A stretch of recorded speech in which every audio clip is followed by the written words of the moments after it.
Hello, ladies and gentlemen, as Bunnysays, I'd like to welcome you back to another edition of Sherlock Holmes vs. Jack the Ripper.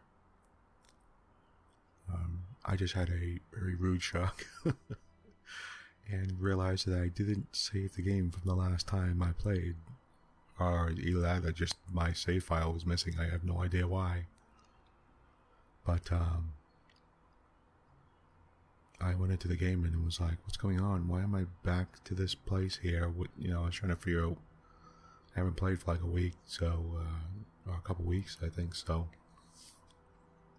and I was trying to remember, and I was like, why? So I went back and looked at the video I did, and I was like, yeah, I got the pig's heads and the stuff and everything, and then I realized that it just didn't say. I don't know. Either I didn't save or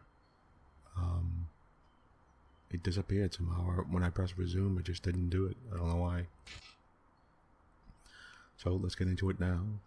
The last time we were here, we had Watson, and we ran around procuring some sow's heads for an experiment, and we got some knives for Sherlock Holmes, and he was going to do some experiments with the knives. Yes, let's see, here's his pocket knife and the two knives I gave him. He said he has a scalpel, and he wants to recreate some of the wounds that were made on the women who were killed. And just recently 2 women were killed, and we have not checked them at all yet, so we're now going to continue on from here. Oh, wow. Oh, how gruesome, really? Okay, identification of the crime weapon or weapons. What do we have here?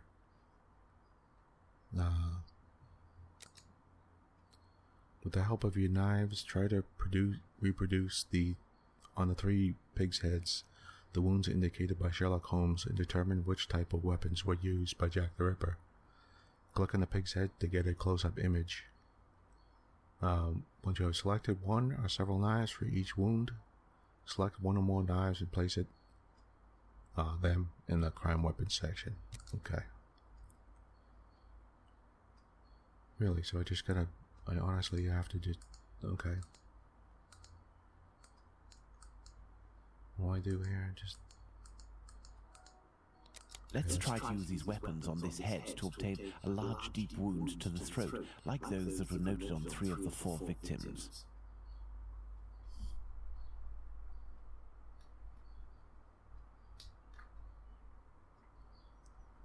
Okay, I guess I'll do that.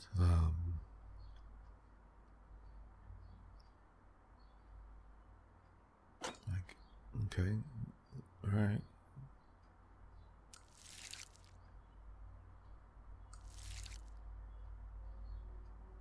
No, that doesn't look right. This little knife is very sharp and has a very wide blade. Really? Okay, hold on. This pocket knife is very sharp, but its blade is too thin. Okay. It's too thin too, I think. The wound is too shallow. Can't be this one, can it? Oh, it's way too big. Look, Watson, this knife easily penetrates the flesh. Oh, no kidding, really. Let's try this one again. This little knife is very sharp and has a very wide blade. This pocket knife is very sharp, but its blade is too thin. Okay. Wait a minute, did this have... This got deep enough? This little knife is very sharp and has a very wide blade. This pocket knife is very sharp, but its blade is too thin. Okay. Does that mean this knife is okay? This little knife is very sharp and has a very wide blade. Elementary. Okay. Yep. Apparently, yes it is. Alright. Oh my god, what is that? Is that owl again? I keep hearing this sound. This bird, it sounds like an owl. I'm sorry, by the way, for the bird sounds outside. You hear that? I don't know if you could hear that through my microphone, but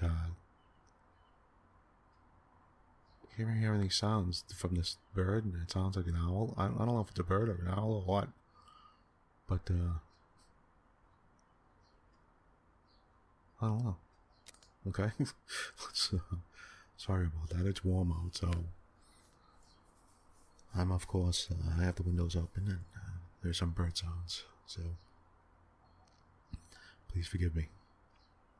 Let's try to decapitate our victim with these tools, knowing that the killer didn't quite manage to do it. Charming. Well, can't decapitate with this.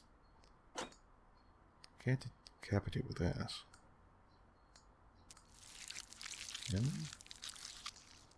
Look, Watson, this little knife with a wide base can easily slice the vertebrae of our porcine friend. Really? Okay.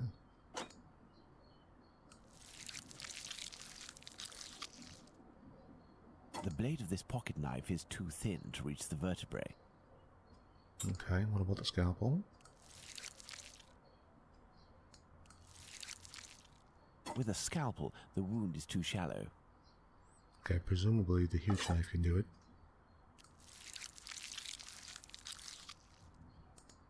This knife with a long blade easily slices the flesh, but cannot dislocate the vertebrae. Oh, really? Okay, well, I guess it's just this one then.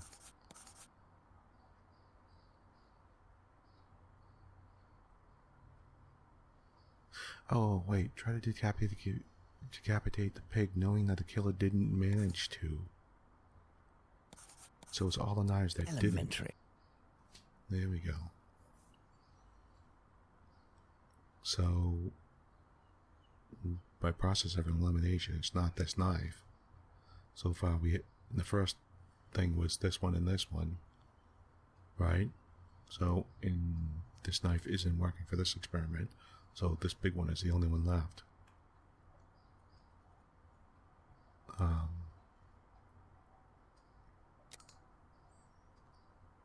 guess, let me see. Let's see if these knives can inflict a mortal wound in a situation where a single quick blow is slit the given. pig's throat. The scenario in question is that of Dutfield's yard. Okay, try to slit. Wait, could he say it again? What was that? Go back. Hold on. Let's see if these knives can inflict a mortal wound in a situation where a single quick blow is given. The scenario in question is that of Dutfield's yard. Okay, one slice, huh? Okay, try to decapitate the victim in one slice. Look, Watson, the blade sinks easily into the flesh. Okay. Well, certainly...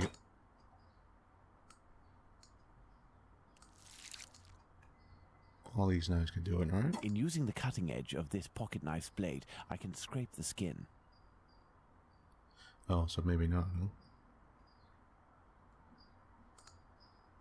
Certainly the scalpel could do it, right? This particularly sharp blade can make a deep gash with one quick slice. Okay.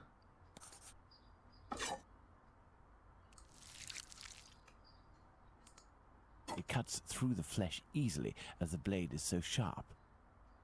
Elementary. Okay, so...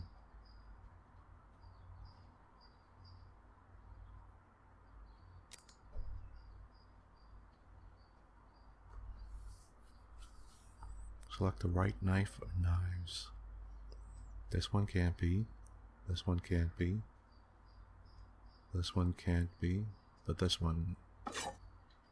That's it, Watson. The big knife. With respect to the opinion of the medical examiners who noted that a butcher's knife with a long blade would have caused the eviscerations on some of the victims, we can assume, Watson, that he only used this type of weapon as it is capable of inflicting all of the wounds displayed. Furthermore, the Dutfield's Yard murder remains attributable, for the moment, to the Whitechapel killer. If we are able to explain why the murderer used his knife in a different manner, why not go there now? We will try to reenact the killer's actions that night. Our first objective will be to clarify, one way or another, the statements of Constable Smith, as well as this Hungarian by the name of Schwartz. We must also try to find out more about the International Working Men's Educational Club, underneath which the murder took place, perhaps at the Wasp's Nest. Yes, let's go to Dutfield's Yard or wherever, but quickly. I am in urgent need of fresh air. Let's go to the Wasp's Nest. Oh, I was going to say, where am I going? He said he wanted to clarify the constable, so I wasn't sure if he meant the police station.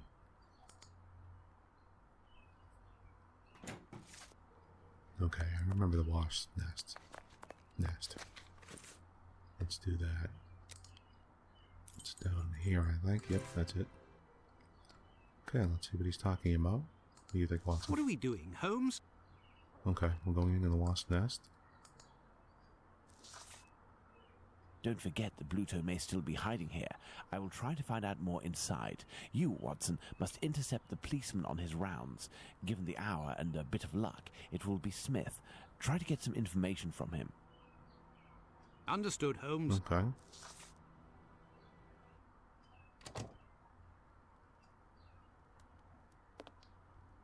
So, alright, let's... Hello. I know you. You're Squibby's guardian angel. You weren't dressed the same last time, but I don't forget a face. No hard feelings, huh? Join me in a glass? Your Jack the Ripper is on everyone's lips and written in all of the papers. You must be awfully proud of yourself. You have skill, that's for certain. It's a shame you use it to mask rather than discover the truth. You better believe that I'm going to find out who it is. I got a hold of old Schwartz's interpreter. You know, the Hungarian who saw Liz Stride get it. Doesn't speak a word of English. And when he went round to the station, another Jew went along to interpret. I found that bloke, and he repeated everything that had been said at the station. It won't be long before I find these fellows. At least he actually is investigating. He's trying to. Why do you say these fellows? Were there several of them? Do you not read the papers, or what? Well, given the rubbish that you read sometimes. Let me explain. At 12:45 a.m., Schwartz goes down Burner Street towards Fairclough, on the side of the road where the Workers' Club is. A bit further from there, just near Dutfield Yard's wooden doors, a chap and a lady are arguing. The Star said that the bloke wanted to push the girl into Dutfield's yard, but the translator told me that Schwartz saw him pulling her towards the road. She doesn't want to follow. He grabs her by the shoulders and throws her to the ground. She falls. Falls a bit, but not too loudly. Old Schwartz is scared, crosses to the other side, but continues in the same direction. The bloke with the girl notices him and yells, "Lipsky!" At the same time, another bloke at the corner of Fairclough and Burner, who was lighting his pipe, gets in on the action. He starts coming towards Schwartz in a menacing way, and Schwartz takes to his heels, doesn't see anything else. Once he finds out that a woman got herself killed, he went to testify, and identified Long Liz Stride as the woman he saw getting thrown about. So there were definitely two blokes, mate. But why am I telling you all this?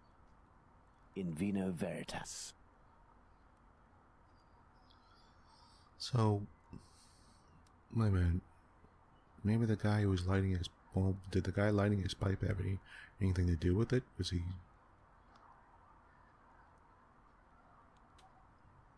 Because he might... Okay, so apparently there's a... Liz and the... Presumably Jack the Ripper were arguing. And he was trying to throw it into the alley, and then... There was no... Saw the guy, Schwartz, crossing the street away from them. He yelled out a name, and then, by the way, from what I understand, Lipsky is there was some kind of big trial with this Jewish person, and his name was Lipsky, so they're using it as a in a derogatory manner. It was a a name for a Jew would be a common name for. They were screaming it out as like, I don't know, a name for like a whatever for a Jewish person. That's what they're supposed to be. So he wasn't screaming out somebody's particular name.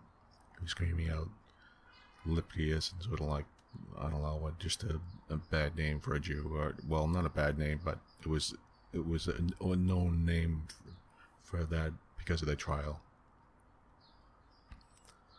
So they would just call all Jewish people that. They would just scream a Lipsky, a non-Jew person.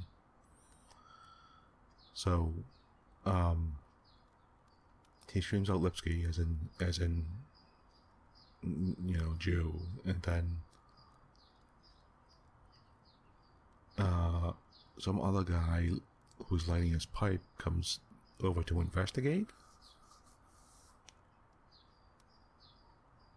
And so, he said Schwartz saw him coming towards him in a menacing manner. Now, I don't know, maybe he was just frightened. But maybe not. Maybe there are a lot of theories that there was a partner, that there were two people. So, from what I understand, that there could have been two people doing things. I'll take my leave then, Mr. Bulling. That's right. Till next time. Let's talk to this woman. If you're looking for some company, Gov, you've come to the wrong place. Me, I'm just here to pour. I don't care who you is, I knows nothing, and I don't care neither. Okay, that didn't work. A draft, my good man.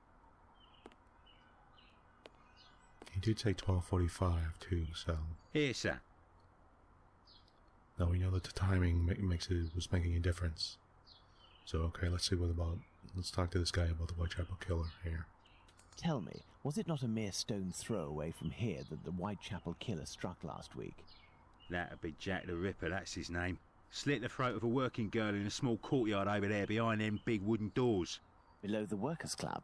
The very spot, below Lipsky and Co. I wouldn't be surprised if Jack was one of them, if you catch my drift. See, that's who he's talking. Oh, they explained it here. Okay, good. Lipsky and Company. Do you mean to say that someone called Lipsky runs this club? Nah, it's just that it's full of Jews. In Whitechapel, we call them all Lipskys, like that Lipsky who killed that girl in Batty Street last year. Oh, really? Last year, a Jew named Israel Lipsky killed a lass who was 6 months pregnant by making her drink acid. One trial and one protest by rabbis later, and he was hanging. By those who don't much like him, the Jews are called Lipskys. Is the term Lipskys used to refer to the Jews in the area, and is this club frequented by Jews? You got it. Socialist Jews, even. They spend their evenings hollering, singing. I've seen them spitting on the bosses. Oh, socialist Jews. Even the socialists, even. Okay. So that's what it was. Like, ew, that's sort of disgusting. He horribly made her drink acid. It's terrible. Okay. And you know the victim? No more her than any other. The working girls don't drum up business too much in this street. They need a reason to end up here. Okay. Very well. Goodbye. Cheers. Okay, so the murders happened here, but... First and foremost, I must find P.C. okay, Smith. here we go.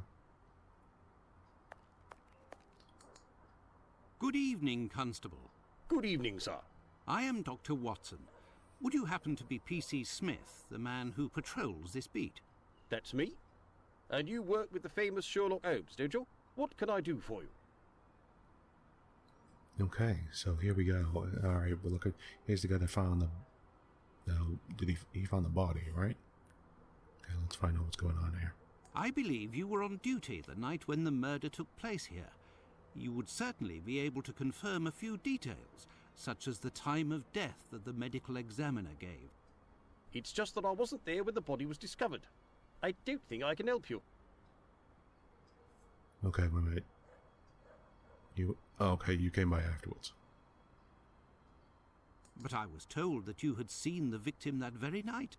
Indeed. But it was before the murder. I saw her, not far from here. She was talking to a man. It was around 12:30 or 12:35 a.m. Okay, 12:30 or 12:35. Oh, so he saw her earlier at around 12:30. What did this man look like? I only saw him from behind, really. He was wearing a short black outfit, a small felt hat like a cap in a dark colour, and a white collar. He seemed to be a respectable type. He was carrying a packet in his hand wrapped in newspaper, about 18 inches long and about 6 inches wide. His outfit reminds me of someone that I know. Was he a large man, on the older side? I don't think so, no. Even though I only saw him from behind, I would say that he was barely 30 years old, or even less. Say 28, or even less. 26 years old, and 5 foot 8 inches tall at the very most. He had a small dark brown moustache and an olive complexion, I would say, but once again, I only caught a brief glimpse of his face in 3/4 profile. Okay, so the package he was holding would be just big enough for that knife, certainly. So he said he was, what, around 26, 30 years old, olive complexion, mustache, 5'8" at most. Nobody else saw this man? I discussed this previously with Mr. Eagle, the president of the Workers' Club. That night he returned around 12:40 a.m. to the club. He used the passage through Dutfield's yard to get into the club because the main door was locked. He can attest that he didn't see anyone else in the passage at that time, but wasn't really paying attention to who else might have been in Burner Street itself. He was listening to the song coming from the club. In short, no one else saw him. Well, thank you for having satisfied my curiosity, my friend. A fine evening to you, Doctor. Okay, so at 12:40 he said he didn't see anything in the street in Dutfield's yard, night of October 7th, 8th, 1888. Okay, so he said he didn't see anything in the street, so the guy dragged, so presumably in between 12:30 and 12:40, maybe the guy had dragged her into the... When was the time that the guy Schwartz saw that? Said he saw somebody yell at him. Presumably sometime around 12:40, he had dragged the woman into the alley and killed her already by then. I think. Okay. Well, Watson, let's go to Dutfield's yard. Okay, we're going to Dutfield's yard. Okay. Let's go to Right. Dutfield's yard. It's not far from the wasp's nest. Okay. Where is that?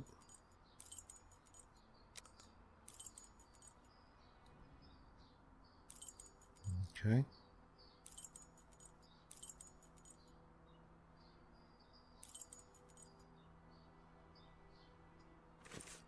Okay, it's not there.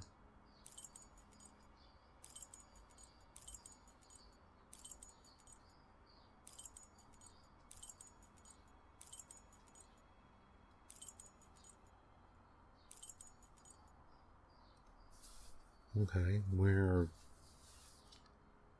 would that be? Wouldn't it be?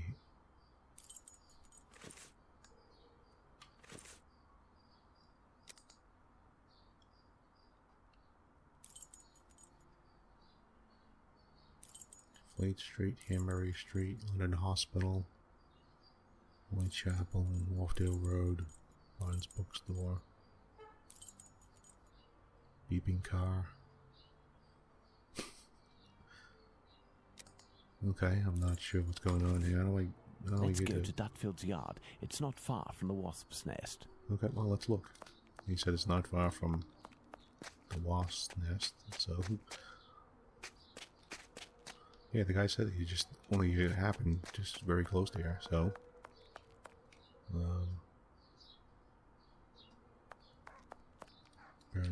Okay, that's Burner Street.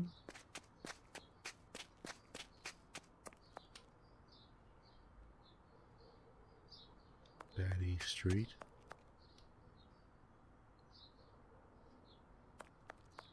Okay, let's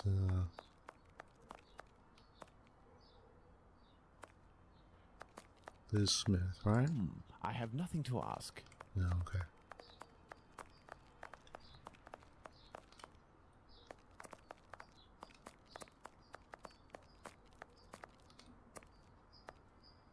Maybe this is it.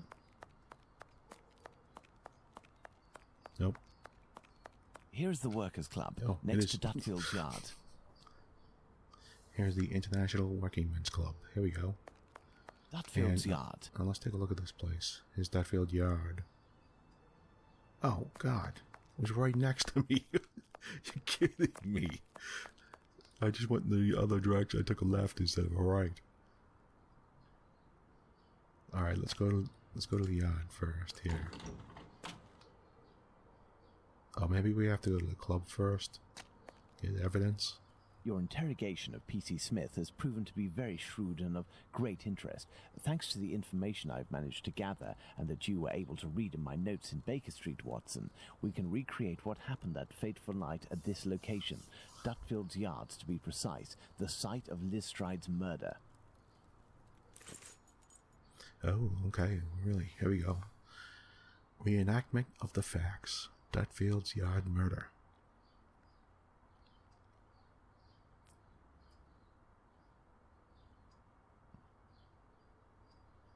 What? The American? Who was that? I thought it was, P.C. Smith sees Liz Stride speaking to the man with the packet. Yeah. So, okay.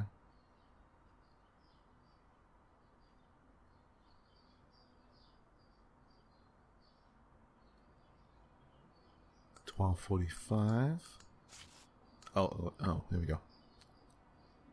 Okay, so let's do that. 12:45 a.m. Schwartz runs away, followed for a short distance by this man. Now, P.C. Smith sees Lestrade speaking to the man with the packet. Let's put it at 12:30. Yeah, 12:30, 12:35. Okay. 12:30 to 12:35 a.m. Smith notices Liz Stride talking to the man with the package. Okay. What? I don't get this, but I don't remember this being the American goes out for some air. Oh, what is it this train? I don't remember this. 12:20 a.m. The American leaves the Socialists Club for some fresh air. The street is deserted. Oh, okay. As the person, he said he was a witness. Okay.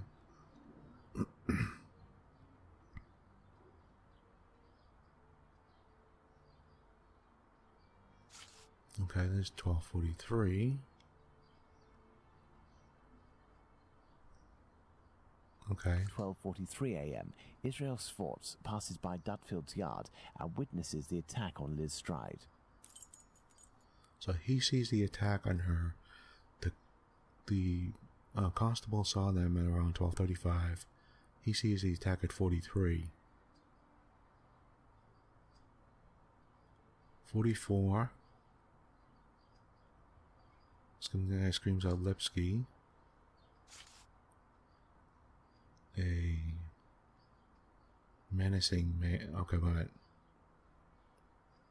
no, the attacker screams Lipsky. 12:44 a.m. Schwartz crosses to the other side of the road. The attacker sees him and yells, Lipsky. The attacker must have shouted to his accomplice at the end of the road, Lipsky, indicating at Schwartz using his head in an attempt to scare off this undesirable. So he did have an accomplice. Okay, really?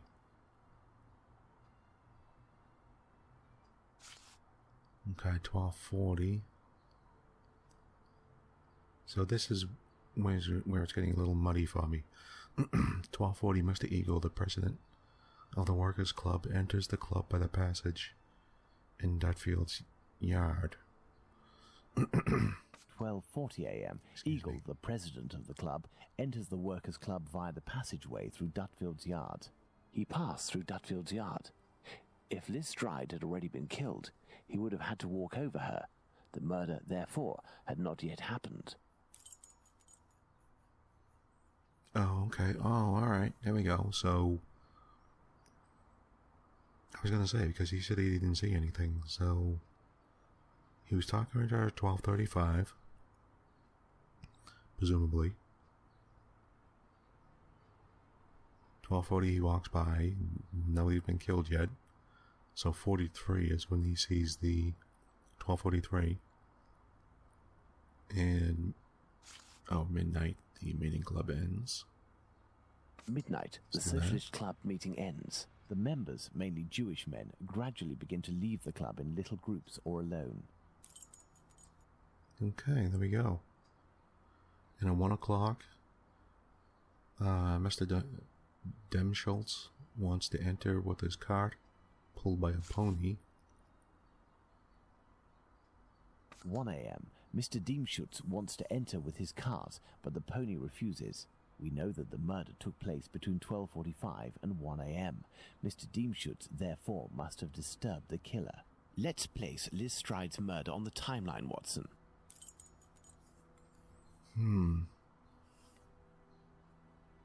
The murder I would assume the murder was between these two times.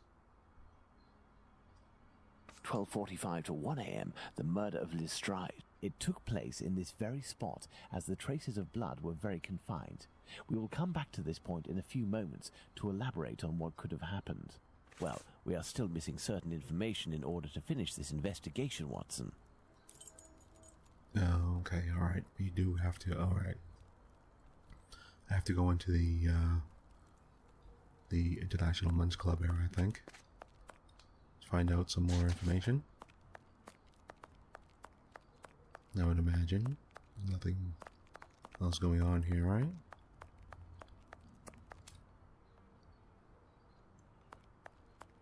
Okay, let's take a look at this. Here's the Workers' Club, next to Dutfield's yard. Alright, let's do this then. On this poster is written, Club for Socialist Jews, the Cradle of Liberty. Interesting. Okay. On this poster is written, Club for Socialist Jews, the Cradle of Liberty. Interesting. Can I not go in? On this poster is written...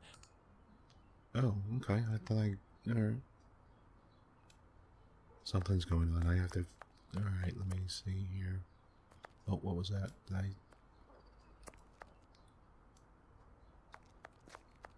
Okay. Nothing. What about this guy, this vendor? I have nothing to ask.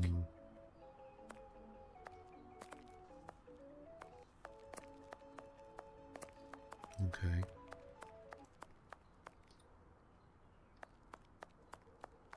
I was going to end it here, but I want to find out what's going on first.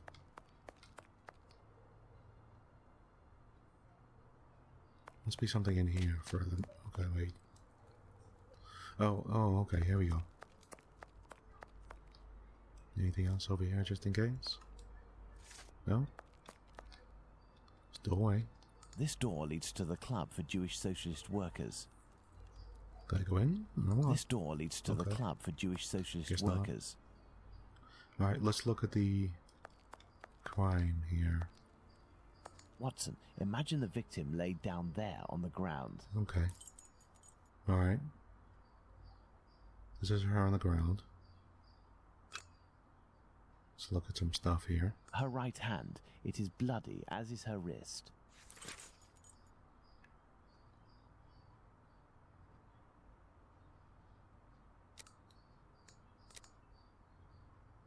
Wait, I didn't get to finish looking. What the hell?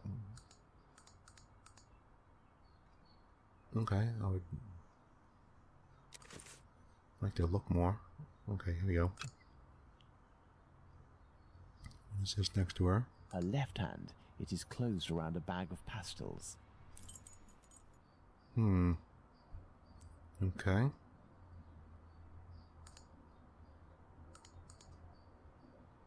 Her throat, let's look at that. The throat, there is but one clean cut, slightly slanted downwards.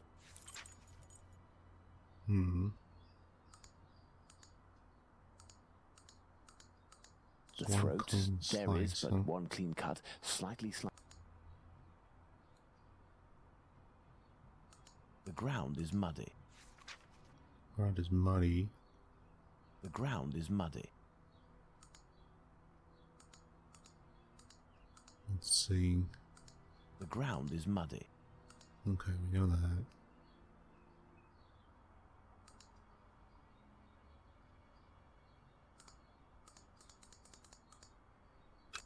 Oh. What are those? Her knees and dress, they are clean. Her knees and what did I say? Her knees and dress are clean. Oh, so we get everything, huh? Her knees and dress are clean.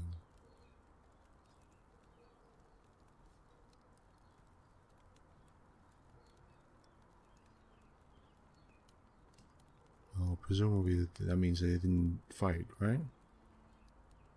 They weren't fighting and struggling or whatever. Okay.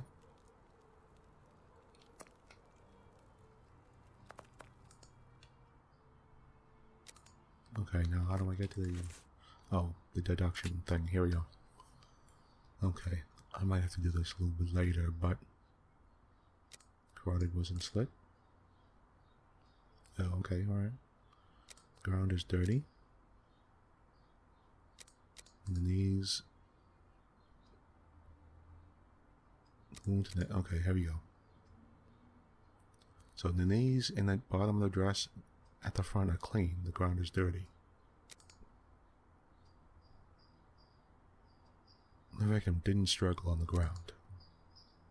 Let's assume that. And the victim was killed upright.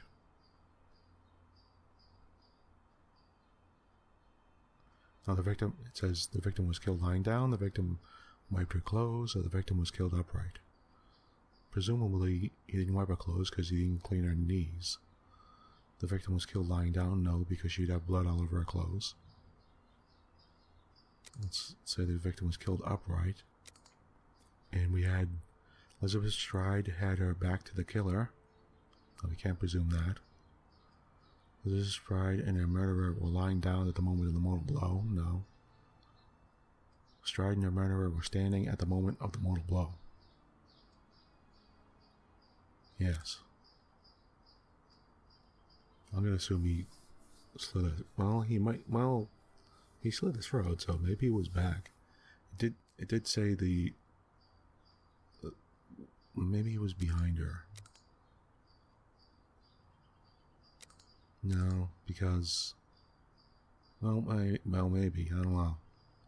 But I know that they were standing up. I believe they were standing up. Okay.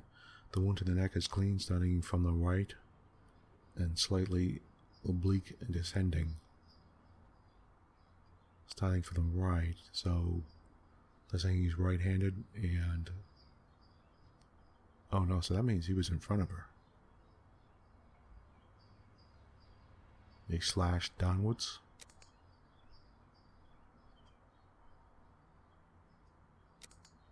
There we go. Blow was given with the right hand. I have blows given to the middle of the neck with the right hand or left hand, so I picked the right hand. And some new things opened up here. There was only one wound and it proved to be mortal. The victim had her neck wrung. There was but one superficial wound to the neck. Well, we know it's a mortal wound. It was one wound and it killed her. And the murderer struck the blow from below. The murderer struck the blow from above. The murderer struck the blow from his height. I'm assuming that's correct. Oh, okay, that is correct. I think. Alright, let's move on here. The murderer is strong. The murderer is weak. The murderer is a lumberjack. What? Why would he be a lumberjack? Okay, alright. I picked murderer is strong. That seems to be correct. Okay, bloody right hand and wrist. Carotid artery wasn't slit. So those two connect to... The victim was bleeding from the nose. The victim had a hand cut The victim put her hand on her throat. Yeah, that's why that's why she got blood all over her hand. She reached up and put her hand on her throat.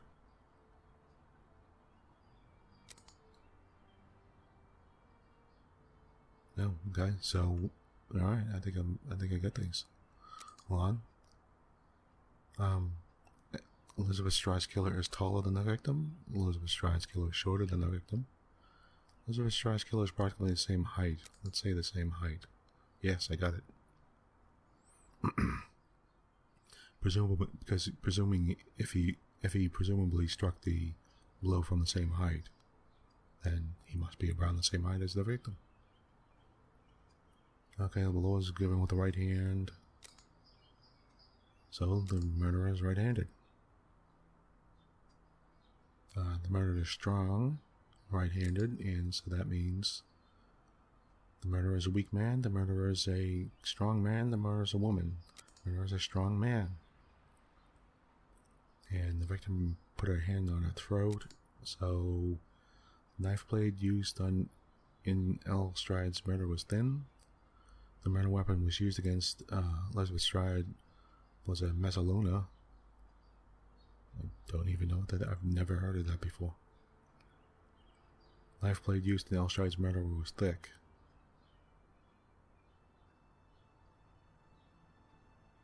I think it would be thick, right? No, okay. No, it would be thin. We have two possibilities. The first is that Liz Stride's killer and the attacker, seen by Schwartz, were one and the same man. The second is that Liz Stride meets a client. After some discussion, they head towards Dutfield's yard to do their business. As soon as they arrive, the attacker appears while his accomplice keeps watch.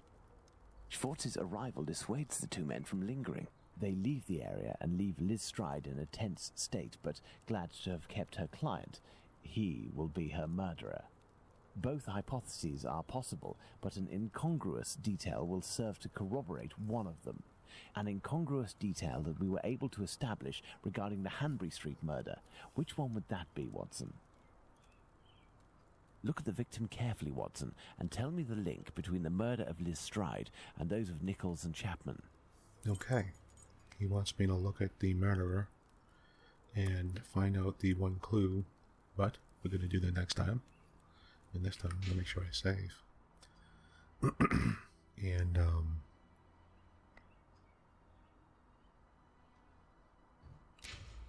okay, so he wants us to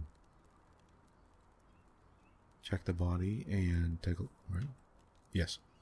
But, yeah, I'm going to do that next time, so. Thank you for joining me, Bunnysays, and hopefully we'll get to the bottom of this murder next time. So, thank you for joining me, and goodbye for now.